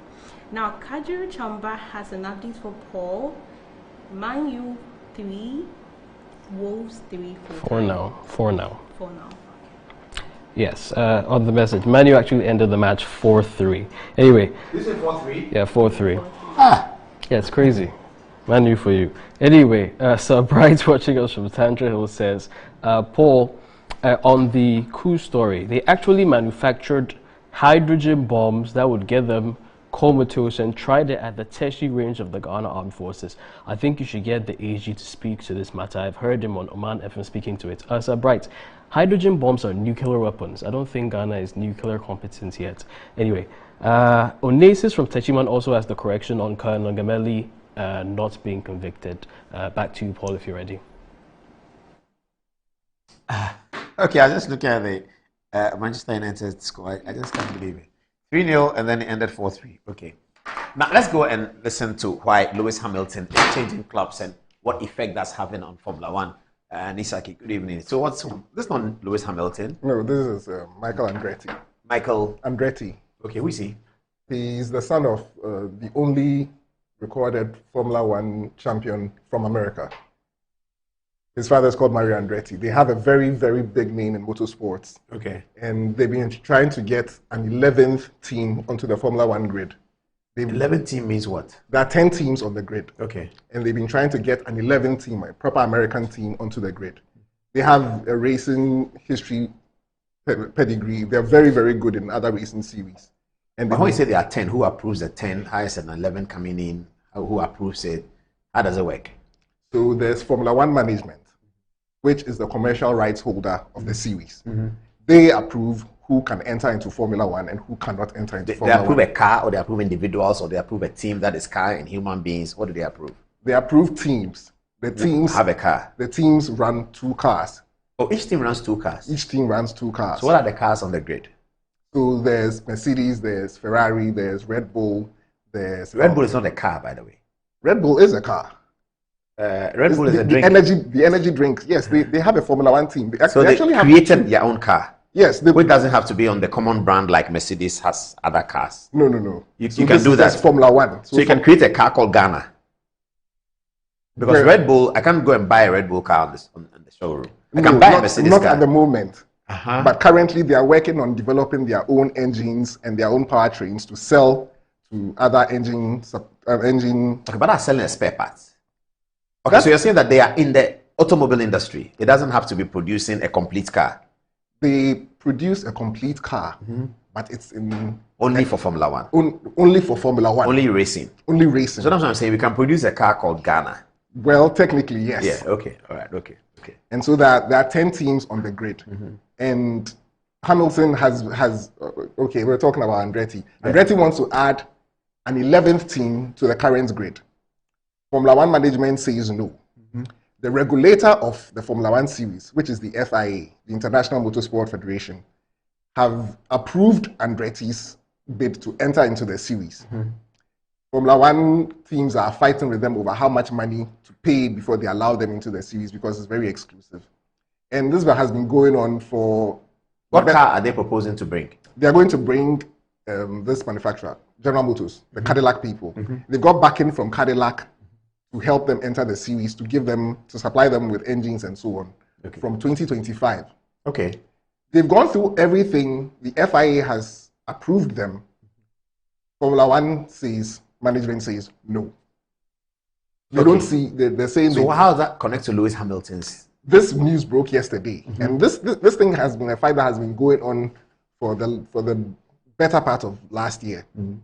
Now, it has certain legal ramifications when you look at the EU laws and so on. But as soon as this news breaks, this morning, then the news breaks that Hamilton has signed with Ferrari for the 2025 season, meaning he's going to be with Mercedes for this year, the 2024 season, and next year he moves to Ferrari. Normally, these kinds of announcements don't come that early. They come at the end of the season, yeah. But in my analysis, it's probably a way of deflecting the damage that this thing is going to cause, because these guys are an American team and they have... Or the damage that the failure, how do I put this? The refusal of Formula One to get them in spite of the preparation they've done. Yes. The Formula One people don't want that leading the story about Grand Prix. No, they they want to change the story. Exactly. And that's what this Hamilton thing is intended to do. That's what I suspect. Has that been successful? To a very large extent. So nobody's talking. I don't do a lot of Formula One, so I don't know anything about this. I know though that Lewis Hamilton is moving. So it's been successful, I think. It's buried the story for the moment. Maybe it will come back to bite them in a little bit, because I don't think these guys are going to go away that quietly. Yeah. They've raised over $1.5 billion in funding and so on. They have. Can they do their own Formula One? They can't. They have start another one. They have what they call IndyCar in the US, which runs similar. A bit similar, but the specifications are different. It's very, very rigorous with the way they follow the regulations and so on in motorsports. Okay. These guys have been successful in all the other motorsport disciplines. They want to get into Formula One. Formula One says no. Is Formula One more of an European concept rather than an American? More or less. Okay. It's largely European focused. I see. So what's their potential next steps for the Andretti family? They might take Formula One management to court. I see. And check whether there are anti-competitive laws and so on. Look into these issues and to see whether they can force Formula One management to give them a spot on the grid. When is the next Grand Prix? It's in about a month. I think on the 2nd of March in Bahrain. Oh, Bahrain. Okay. Yeah. All right. What else do you have? So there's Lewis Hamilton now. There's Lewis Hamilton. Okay. When news of this broke, it skyrocketed Ferrari's earnings on the stock market, and it has given them an additional $7 billion in stocks. People are buying. Yeah. Because they think the shares are going to go up. Because Hamilton is moving there. Yeah. And so how do the shares go? People are going to order more Ferraris for themselves. People are just going to buy more shares for the team, buy Ferrari shares for the team, for the racing team, for the cars, because people expect that if Hamilton is there and he's performing well, the share value will go up. Exactly. Yeah. And so if you buy it now at $25, it may go up to $95 a share. You can sell and make money.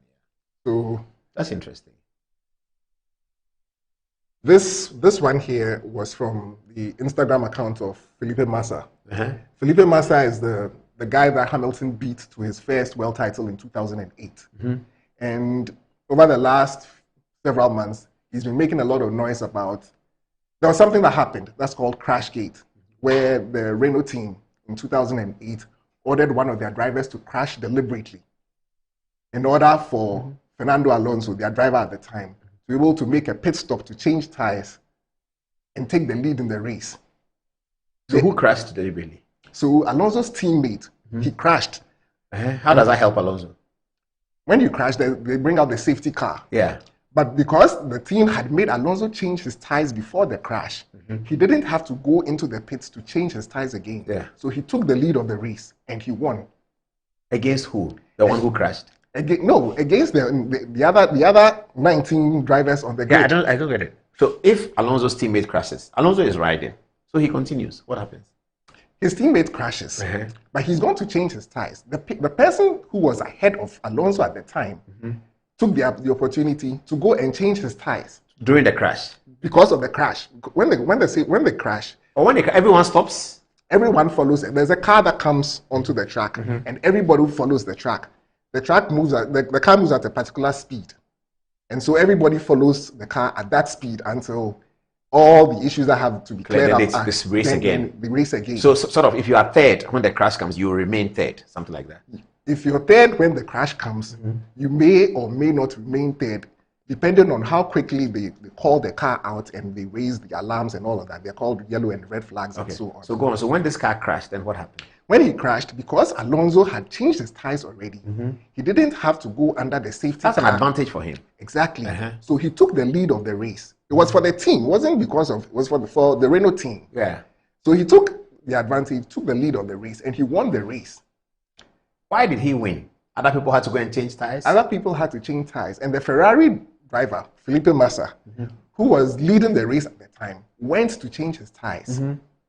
Meanwhile, this guy had changed his tires not too long before. Yes. So he was gone. So whilst they are changing, Massa is Alonso is going. But that would happen anyway. If he's changed his tires already and it's time to change your tires, you go to change your tires. And he's still going. Yes, but it depends on how you use the tires. The tires you don't have a stipulated time within which to change your tires. So it depends on usage. It depends on usage and how worn your tires are. So some will change fewer times, some will change more. Some will change fewer times. Some will use their tires over a longer period, depending on how they drive and how they chop into the tire itself.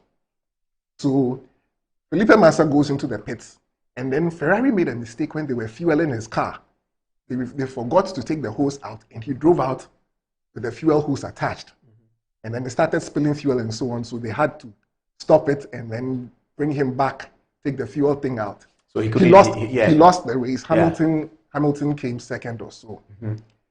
The following year, the news came out that the guy who had crashed, his teammate, Nelson Piquet Jr., it was organized. But it was on the quiet. When they finally came out, they started making noise about it, but because they had already issued the championship, they let it stay that way. Okay, so why is he posting this? Is he relating this to that? What does he say? Last year, they uncovered more evidence that the regulators knew about the incident and should have cancelled the race and didn't cancel it.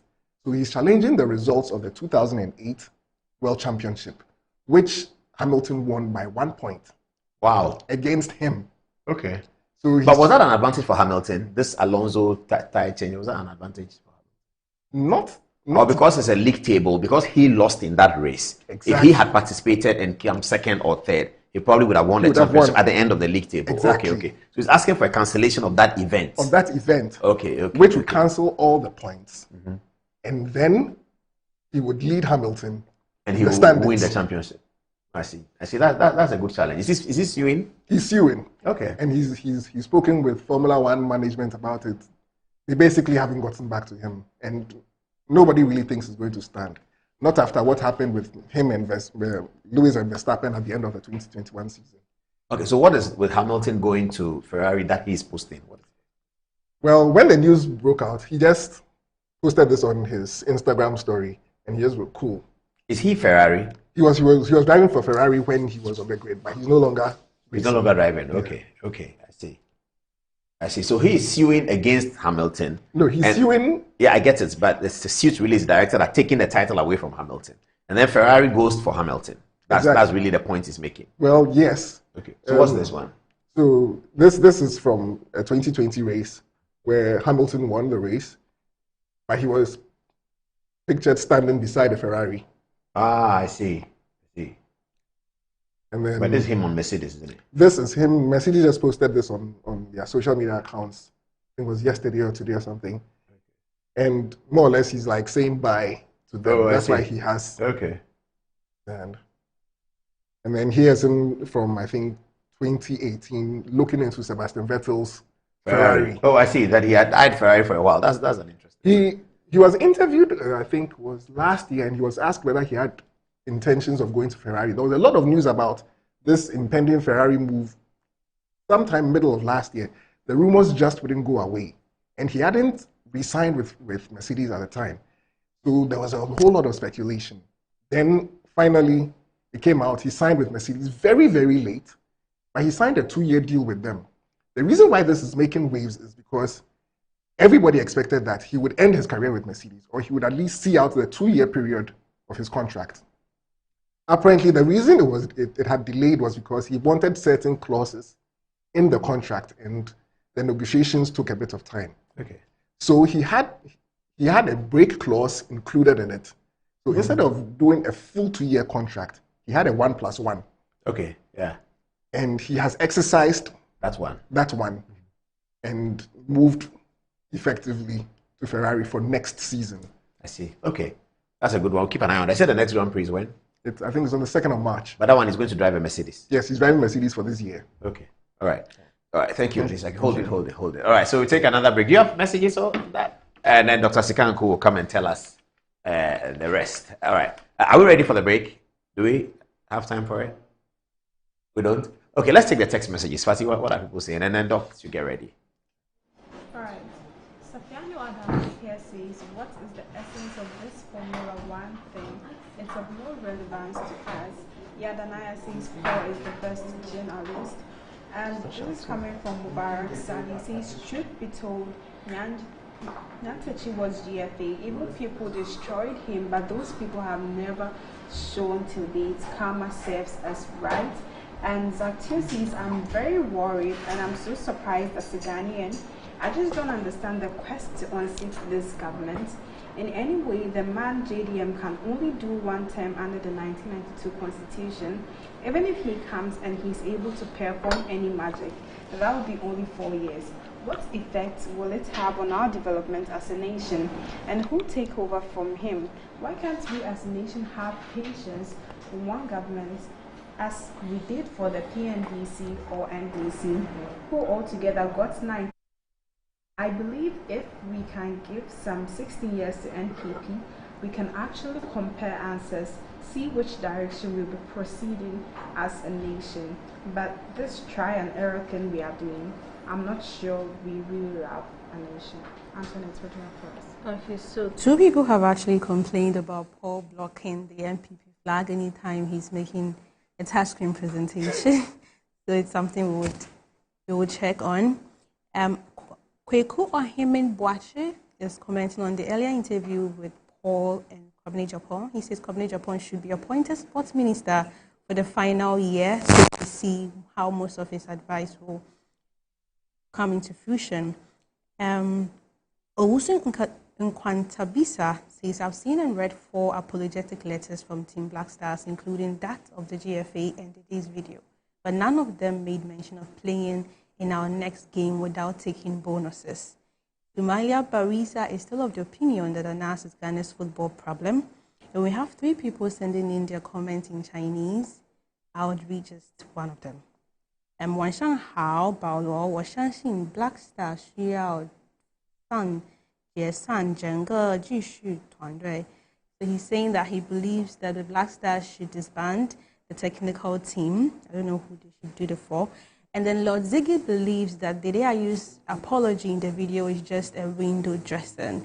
And lastly, Alisa Sisinu Bamba says, good evening, Paul, and your good team. Thank you for the wonderful program. Thank you for tuning in as well. And I think you mentioned somebody talking about Kwabena Japan being GFA president. Somebody has a different view.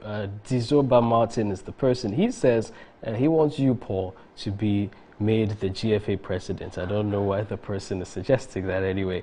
We also have Dash Dinko asking, how can the Black Stars disband the entire technical team? Now, we've got on earlier NDC politics, Nana Ekwama Boateng saying the NDC will oppose everything the EC proposed, and I'm not surprised that their belligerent posture. Was it not the NDC that in July 2016 sought to implement voting in November? NDC never again. Anyway, special greetings to Honorable Brian Champong.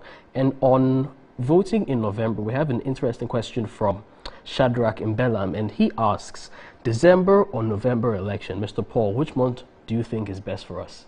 Anyway, back to you. We'll discuss that on Tuesday. It's part of the points that we are researching into. We'll discuss this Electoral Commission proposals and reforms on Tuesday as we are looking into that. No, let me take Dr. Chesikanku before I take the break. Sorry. Prof, who is winning in the American election? Who is winning? Well, on the Republican side, it looks like Donald Trump is winning. What happened in Iowa? Now. Well, so in Iowa, that's where they began the Republican presidential primary. It's always the first state to go.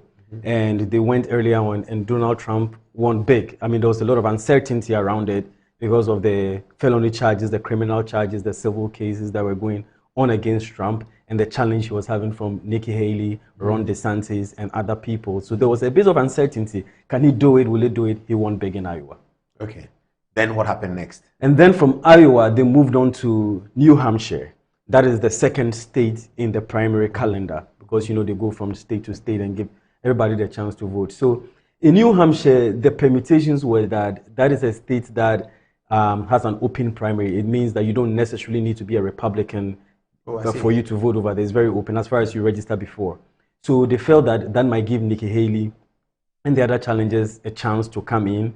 And it's typically a state that goes opposite what the Iowans do. Okay. So people were saying that, well, maybe Nikki Haley or Ron DeSantis do have the chance over there. Well, they went to New Hampshire and Donald Trump won there again. And so, and it's quite historical because since 1976, no primary candidate has won both states. Iowa and New Hampshire. Iowa and you New win Hampshire. Iowa, you will lose. Sometimes, yeah, it changes. I think it happened to Barack Obama. He won Iowa and lost New Hampshire to Hillary Clinton. That's correct. Ah, I see. That's true. That's true. That's true. And even when you look at George Bush, the same thing happened to him. When you look at what do you call it? Even the Joe Biden. Yeah. He lost Iowa.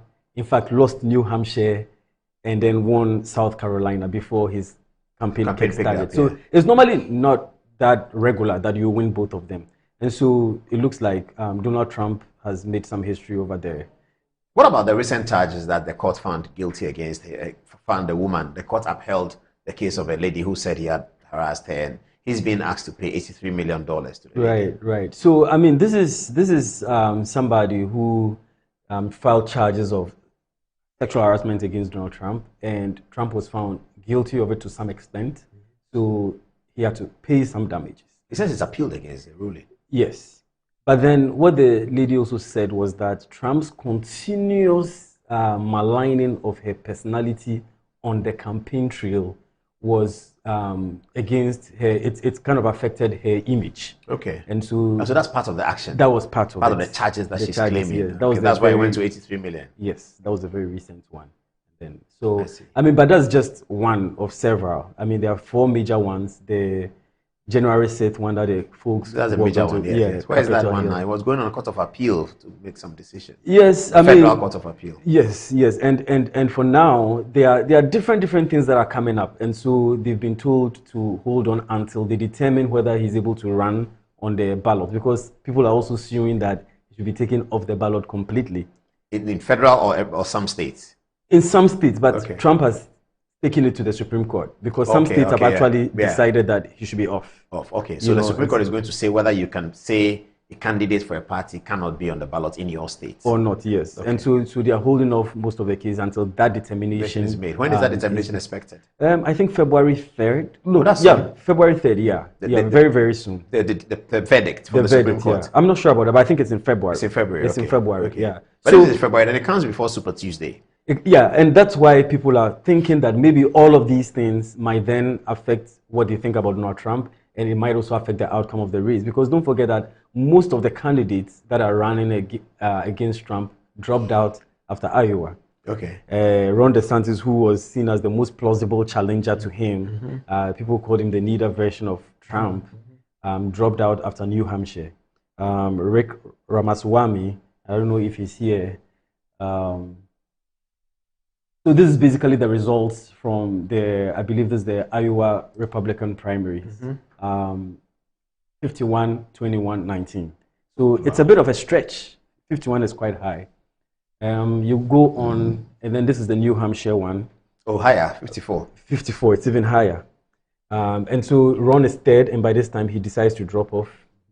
This is just to understand, the Iowa dynamic. Okay. The population of Iowa, about 3.2 million, but most of them have high school diploma or higher, so the education levels are quite high over there.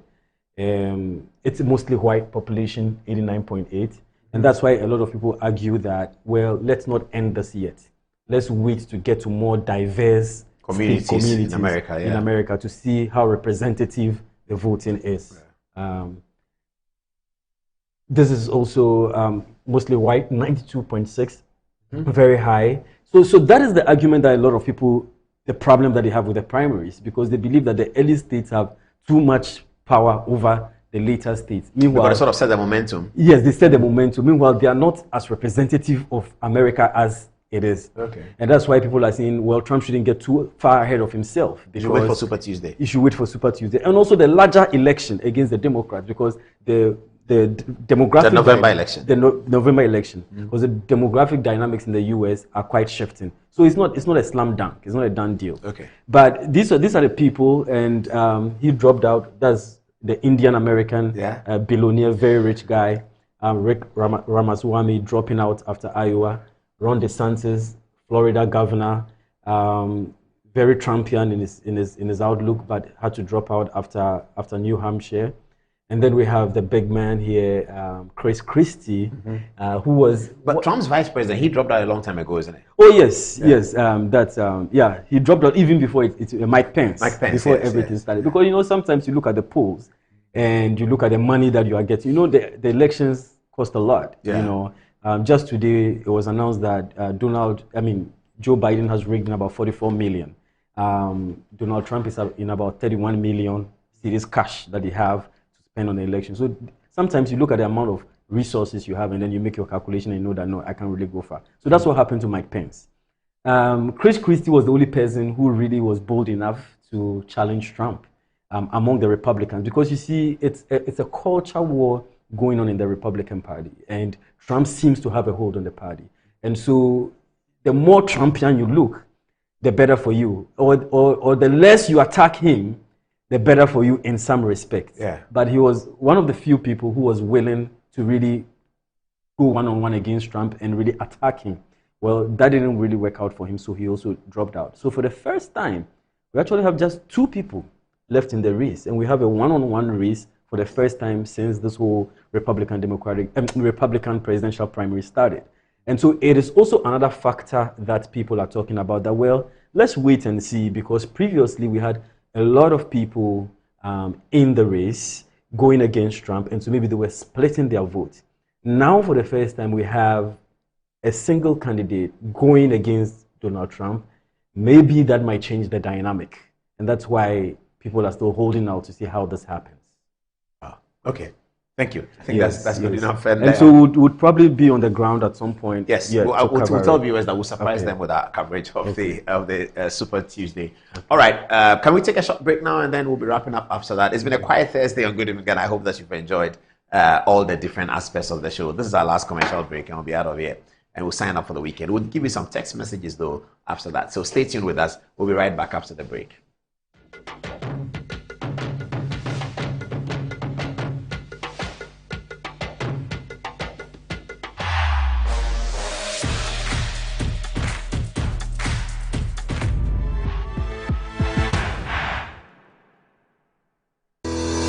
Enjoy the fruits of your labor, they say, but as humans, aging and physical infirmity stands our way of enjoying our mansions and homes. It often becomes challenging, if not impossible, to use our stairways day in, day out. With portable American pneumatic vacuum elevators, PVs, you are assured of unlimited enjoyment of your mansions and homes. It's a self-supported elevator for vertical movement of humans and goods at homes and offices. The original comes in 3 custom-made models with wheelchair accessibility. Call it luxury, but it's a necessary imperative for vertical mobility. Do not let aging or infirmity limit you. Get one for your easy vertical mobility at home. It's affordable and can be installed in just 3 days without modification to your existing building. It's however easier to incorporate it at the construction stage. We also have traditional Fuji elevators and escalators for your high-rise buildings and malls. Visit Lifts and Elevators Company Limited at Sakumono for your elevators nationwide. For free consultation to call or WhatsApp us on 0200-535-515. Lifts and Elevators, the elevator people.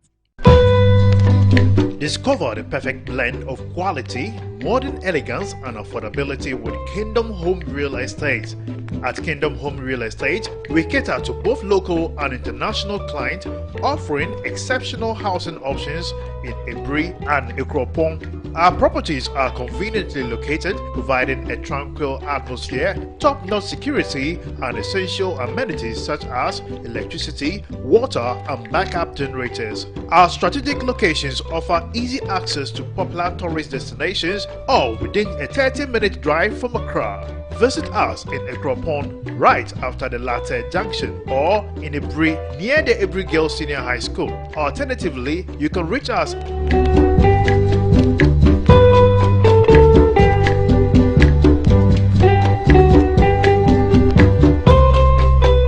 Kingdom Home Real Estate, where your dream home becomes a reality.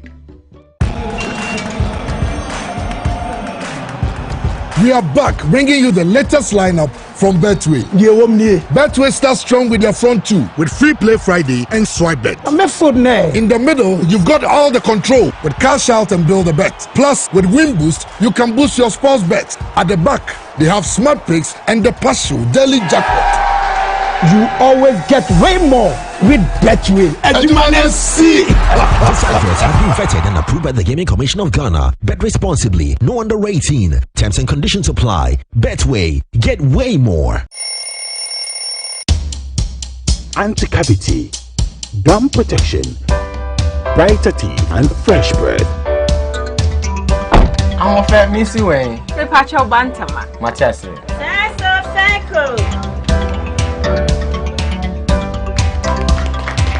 Her smile. The fresh breath. Me Gidi said we use Kel 360 toothpaste. Some kind. Kel 360 toothpaste. Yes, Kia. Kel 360 toothpaste. It's a gum protector. Onim Jom Kasan. Kile Hossein. Kel 360 did the way. It's cool mint. Gives me fresh breath and your confidence booster. You will see so feeling ye. Kel 360 toothpaste. Happy. Kel 360 toothpaste, anti-cavity, gum protection, brighter teeth, and fresh breath. Kel, happy smile. This advert is FDA approved.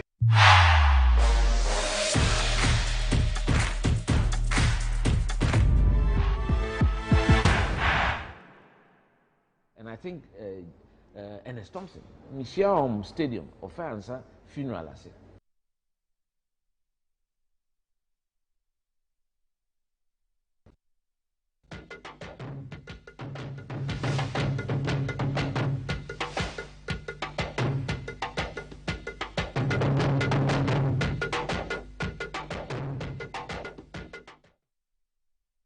Welcome back. Finally, let's take the last set of text messages, and then we will be done.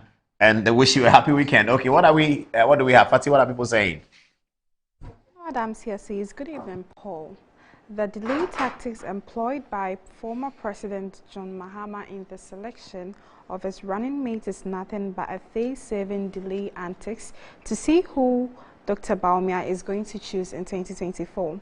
But what is assured is whoever be the partner for Dr. Mahmoud Bawumia, the elections will still hand yet another humiliating defeat to the NDC at the polls. And now lastly, Godfrey Tete says it will be smart if Trump takes Dr. Ben Carson as his running mate. Trump is gaining momentum with the black voters with current polls. Antoinette. Okay, so while we're concerned about the American politics, Philip Solidify is concerned about the positioning of the two flags beside our task screen.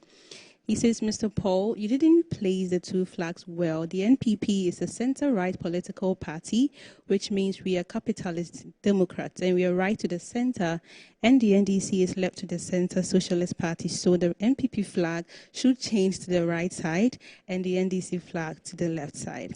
Okay, Philip.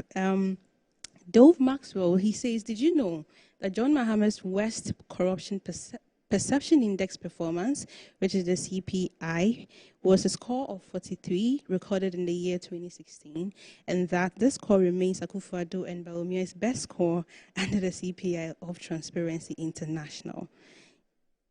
Angelo. Thank you, Annette. We have this from Rosemond Anchor saying, great team, you guys always make my Tuesdays and Thursdays complete. Thank you, Rosemond.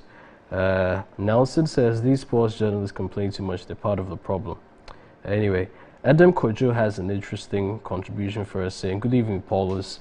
Please give us some insight on the emission tax and pollution and sanitation levy. We might consider that at a later time. Thank you, Adam. And back to you, Paul. All right. Thank you, viewers, and thank you for staying with us. Light Thursday. Next Tuesday, we'll be back with full action all over the place. This is Good Evening Ghana. If you enjoy the weekend, AFCON is continuing at the weekend.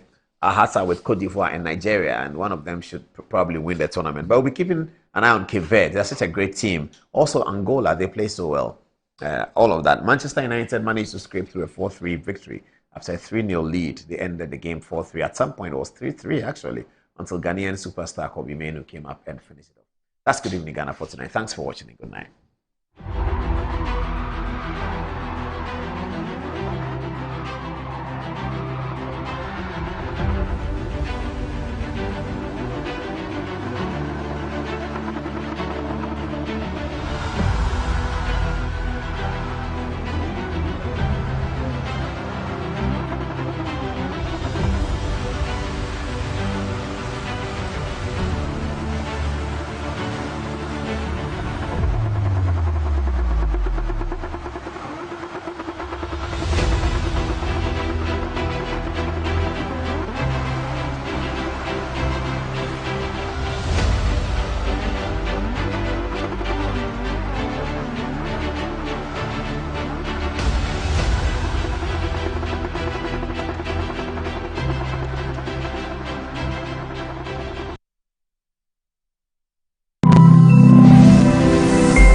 Metro TV, insightful and inspiring moments.